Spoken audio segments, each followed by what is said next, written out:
Olá! Vamos continuar juntos nos preparando para o processo seletivo simplificado do IBGE? Hoje nós vamos ver sobre a peça-chave desse censo, que é quem? O recenseador. Vamos ver um pouquinho mais sobre o trabalho do recenseador, como funciona. Vamos ver também um pouquinho sobre a remuneração do recenseador, tá bom? Então, o recenseador é a peça-chave. É a peça-chave do censo. Por quê? Porque ele é o responsável por fazer o trabalho de coleta de dados. E ele vai fazer isso por meio de entrevistas com os moradores. Então, é o recenseador que vai estar em contato direto com o público. Vai ser o representante do IBGE para a sociedade. Então, é uma responsabilidade muito grande. E a qualidade dos resultados que serão entregues para o país ao final da operação vai depender diretamente da qualidade do trabalho do recenseador, da forma como ele se dedica às atividades relacionadas ao censo no seu trabalho. Mas como é que funciona o trabalho do recenseador? Bom, o trabalho do recenseador consiste em obter as informações juntos aos moradores de uma determinada área, nos locais onde residem. O recenseador vai ser supervisionado. Por quem? Pelo agente censitário supervisor, o conhecido ACS, que vai fornecer as informações, o material necessário e seus instrumentos de trabalho, como também vai prestar orientação técnica, assistência durante o período todo que estiver realizando os dados. Então, o supervisor vai ser aquele que vai estar sempre dando suporte ao recenseador. É a ele, ao supervisor, que o recenseador vai sempre se reportar quando encontrar alguma dificuldade.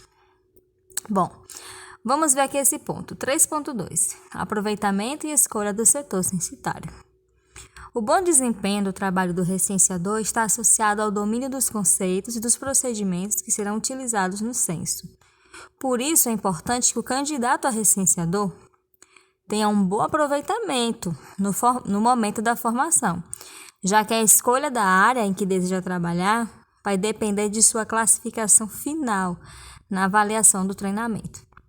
Esta área, chamada pelo IBGE de setor censitário, será o local de trabalho do recenseador, onde será realizada a coleta de dados. Então, só explicando brevemente para vocês. Após a prova, o concurso, os convocados, os que ficarem colocados pelo concurso que forem chamados, vão passar por um treinamento, por uma formação que geralmente é administrada pelos ACS, ACM, coordenadores, que já foram treinados antes, Então, eles agora vão treinar os recenseadores. Só que ao final dessa supervisão, dessa prova, dessa formação, vai ter um outro treinamento, uma outra prova final. E o resultado dessa prova final que vai ter lá, após o treinamento, é quem vai definir, se a pessoa vai continuar no trabalho, se a pessoa vai trabalhar ou não. Ela tem um requisito de porcentagem do qual ela deve adquirir, Tem que provar que realmente tirou proveito do trabalho, que está apto para aquele trabalho. E os primeiros colocados nessas provas que será realizada, que não é muito difícil, é tudo que o recenseador aprendeu durante o treinamento. Os primeiros colocados vão ter a oportunidade de escolher qual é o setor, qual é a área que vai trabalhar, tá vendo? Então, por isso que é muito importante, no momento do treinamento, tirar bastante proveito, desse treinamento que vai ser realizado, um treinamento bem dinâmico, bem explicado, geralmente é de uma semana, 5 dias por aí, esse treinamento. Então, é bom prestar bastante atenção para que possa ter essa oportunidade, de escolher onde vai trabalhar, o setor que vai trabalhar. Aí tem uma atenção aqui que a gente deve dar. Antes de iniciar a coleta de dados, o candidato a recenseador deve se dedicar ao treinamento, realizando todas as atividades propostas, procurando rever e exercitar os conteúdos e procedimentos. Deve utilizar todos os recursos instrucionais disponíveis, esclarecendo as dúvidas sempre que necessário. Então, esse treinamento é algo muito importante que o recenseador ele precisa, ao momento que ele for selecionado, prestar bastante atenção, tirar as dúvidas, Muito bem. E durante o trabalho de coleta de dados, o recenseador ficará lotado em um local físico, chamado posto de coleta sob responsabilidade do IBGE. O que é esse posto de coleta? Vamos ver agora. É o local de trabalho criado temporariamente pelo IBGE para dar suporte à operação censitária. Nesse posto de coleta se reúne a equipe encarregada do gerenciamento e da coleta de dados de uma determinada área. Sempre que for requisitado, o recenseador deverá comparecer ao posto de coleta para que o supervisor possa avaliar o trabalho e corrigir possíveis falhas. Então, o posto de coleta é o local de trabalho criado temporariamente pelo IBGE para dar suporte à operação censitária. É nesse posto de coleta que se reúne a equipe encarregada de gerenciar, o censo e a coleta de dados daquela área. Sempre que for requisitado, o recenseador deve comparecer ao posto de coleta. Por quê? Porque o supervisor pode avaliar o trabalho, corrigir algumas falhas e, se a supervisão indicar a necessidade de corrigir algum dado coletado, o recenseador vai precisar retornar ao campo para corrigir aquela informação. Então, em forma resumida, o trabalho do recenseador envolve percorrer o setor censitário pelo qual ele é responsável, registrar endereços e realizar entrevistas com os moradores. Para concluir o trabalho, o recenseador deve dirigir-se ao posto de coleta e devolver o material de trabalho ao Instituto. Então, de forma resumida, o recenseador tem um trabalho muito importante. O treinamento que é feito, após a convocação, vai ser muito importante para que ele possa escolher o seu setor censitário, já que essa escolha é feita de acordo com a colocação nessa segunda prova, que é realizada após o treinamento. E o posto de coleta vai ser um suporte que o recenseador vai ter, como também um local no qual o ACS, que é o supervisor, e o ACM, que é o responsável pelo município, vai ficar para dar as instruções e correções, o suporte que o recenseador precisa, Muito bem. Mas e quanto aos instrumentos de trabalho? Quais são os instrumentos de trabalho do recenseador? Vamos ver agora. Durante a coleta de dados, 2 instrumentos importantes de trabalho vão estar disponíveis para o recenseador. Primeiro, é o mapa do setor censitário.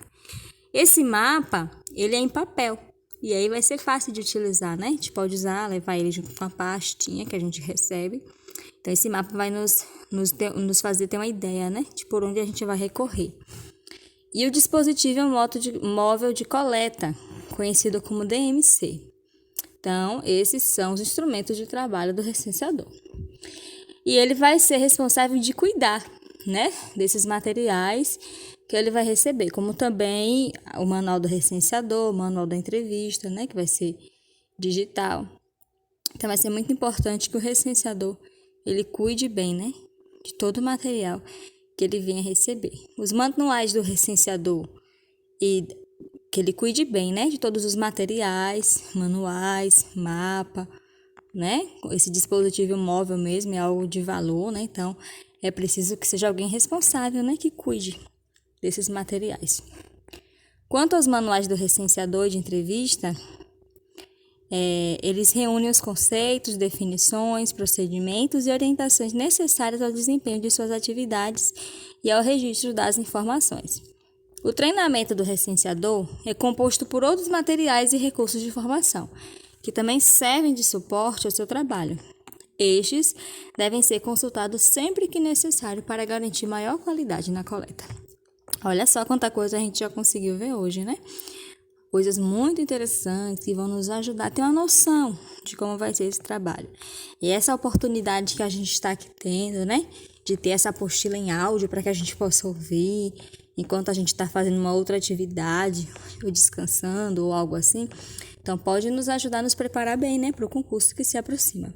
Vemos agora aqui um exemplo de um mapa de um setor censitário.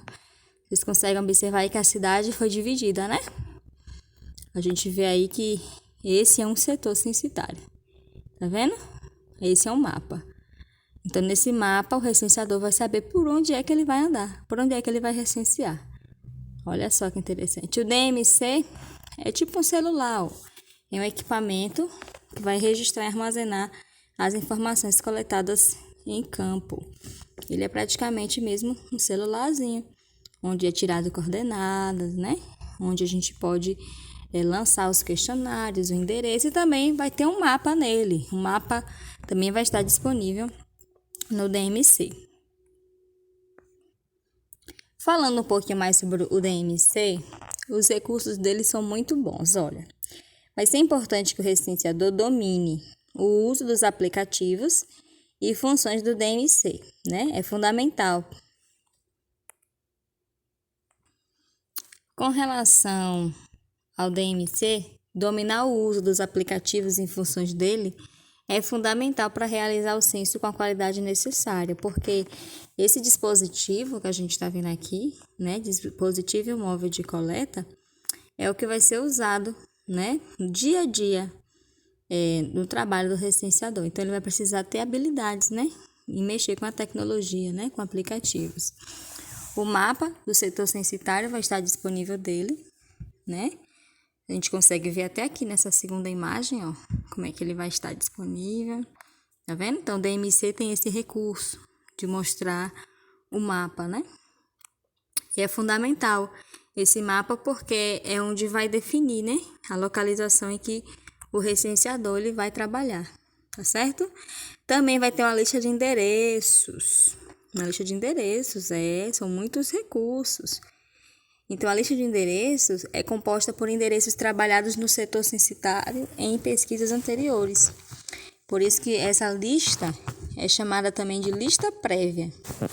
E é importante que o recenseador visite todos os endereços do setor, mesmo que alguns desses não estejam mais presentes na lista, e que atualize sua relação e atualize a relação que carrega em seu DMC. Então, tá andando ali pelo setor censitário, você vai adicionar, vai ver que tem alguns endereços já cadastrados. Mas tem uma casa ali que não tá no DMC, então a gente vai lá, vai tirar as coordenadas no DMC e vamos adicionar esse endereço nesse dispositivo e vamos fazer a entrevista. Então, a atualização do endereço vai ser feita, né? O recenseador vai poder confirmar o endereço que já está ali no DMC, vai poder incluir ou também vai poder excluir os endereços que não foram encontrados em campos. Bom, o questionário básico é o questionário com o menor número de quesitos, em que serão registradas as características do domicílio e de seus moradores na data de referência. Pergunta: qual é a data de referência? Vocês conseguem lembrar? No vídeo anterior, que vocês podem ver aqui no canal, lá explica um pouquinho sobre essa data de referência. Então, esse questionário básico vai ser baseado nessa data de referência, tá bom? E os quesitos desse questionário serão aplicados em todos os municípios. Só que tem também o questionário da amostra. Como é esse questionário da amostra? É o questionário com maior número de quesitos, onde serão registradas as características do domicílio e de seus moradores na data de referência e de forma mais detalhada. Olha só a data de referência, mais uma vez sendo citada aqui. Por isso que é uma questão muito importante, né? Que a gente venha gravar a data de referência em que vamos aplicar esse questionário, né? Qual o morador vai responder para a gente, né? As questões. Esse questionário é respondido por uma parte da população selecionada de forma aleatória, por meio de cálculos específicos, formando uma amostra estatística. Então, nem todos vão passar por esse questionário de amostra, né? Vai ser os que forem sorteados aí pelo sistema. Então, só para a gente lembrar um pouquinho dessa data de referência, vamos ler novamente esse lembrete sobre essa data de referência que vai ser fundamental a gente gravar bem em mente, porque é por onde todo o questionário que a gente for aplicar vai se basear. Então, a coleta começará a partir do dia 1º de agosto desse ano, de 2021. Mas a data de referência no qual o morador, qual a gente está sendo entrevistando, vai dizer pra gente, né, os dados dele, da família dele, a data de referência é da meia-noite do dia 31 de julho para 1º de agosto de 2021. Gravem bem essa data, tá bom? A data de referência, meia-noite de 31 de julho para 1º de agosto de 2021. Essa é a data de referência. E com relação ao questionário que vai ser aplicado, né, a gente viu que vai ter duas opções, ou o básico ou de amostra. Então, apenas um desses questionários é que vai ser aplicado em cada domicílio. Não vai ter dois questionários na mesma casa. Ou vai ser o básico ou vai ser o de amostra, tá bom? Que vai ser realizado. Muito importante no DMC a gente cuidar dos dados coletados. Por quê? Porque pode acontecer da gente perder as informações. Então, toda vez que a gente fizer uma entrevista, é importante fazer um backup, né? Fazer cópia de segurança de forma regular. Fazer as informações direitinho, anotar de uma forma correta os números, né? Tudo certinho. Também cuidar do DMC para que não caia, para que não caia na água, né? Não venha a sofrer alguma agressão. Então, a gente tem que cuidar bem desse aparelho e ter cuidados básicos. E também devemos adotar cuidados básicos, né? Ao circular pelos setores censitários com o DMC. Isso vai ajudar a gente a preservar tanto a nossa segurança, como também a segurança dos dados coletados e do próprio equipamento. Bom, agora a gente vai falar um pouquinho sobre o cálculo da remuneração do recenseador. Então, diferente do acesso e do ACM, o recenseador recebe o salário por produção. A gente até falou sobre isso aqui no vídeo, né? No vídeo anterior. A gente viu que no edital, lá explica bem, né? Que o trabalho do recenseador, ele é por produção. E ela é calculada por setor censitário, conforme uma taxa fixada de conhecimento prévio, com base na quantidade de unidades recenseadas, pessoas recenseadas e registro no controle de coleta de dados. Em um mês, o recenseador pode receber vários pagamentos. Por quê? Porque o recebimento do recenseador não é por mês, é por setor.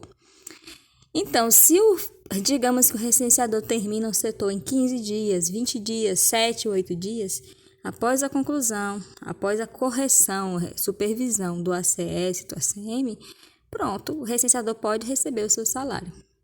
Tá bom? E ele recebe alguns benefícios, né? Por exemplo, se tiver filhos, tem o recebimento do salário família e tem também os descontos, né? Do INSS e do imposto de renda. Então, a remuneração tem até uma conta aqui que pode ser feita, tá bom? Mas o cálculo do quanto o recenseador vai receber, ele só vai saber quando ele receber o setor censitário, que ele vai ter uma noção, né? De quantas casas mais ou menos vai ter, de quantos questionários ele vai aplicar. E aí o IBGE faz o cálculo com base nessa produção. Geralmente, o recenseador ele consegue ganhar um bom dinheirinho, né? Consegue uma boa remuneração. E no momento da rescisão, quando acaba o contrato, ele também recebe a remuneração por rescisão com alguns direitos, né? Como, por exemplo, o 10º, férias, né? Equivalente aos dias trabalhados. Com respeito à conduta do recenseador, é importante que o recenseador ele entenda que ele representa o IBGE. Né? Então, vai ser o contato que o público vai ter com o IBGE é por meio do recenseador. Eles vão estar nas ruas, né? Então, vão interagir com as pessoas. Então, é preciso que o recenseador seja uma pessoa amistosa, uma pessoa já respeitosa, né? Converse direitinho, com calma, com paciência com as pessoas, até porque alguns podem até mesmo receber o recenseador de forma com desconfiança, né? Esse mundo que a gente vive, a gente fica com medo, assustado, né?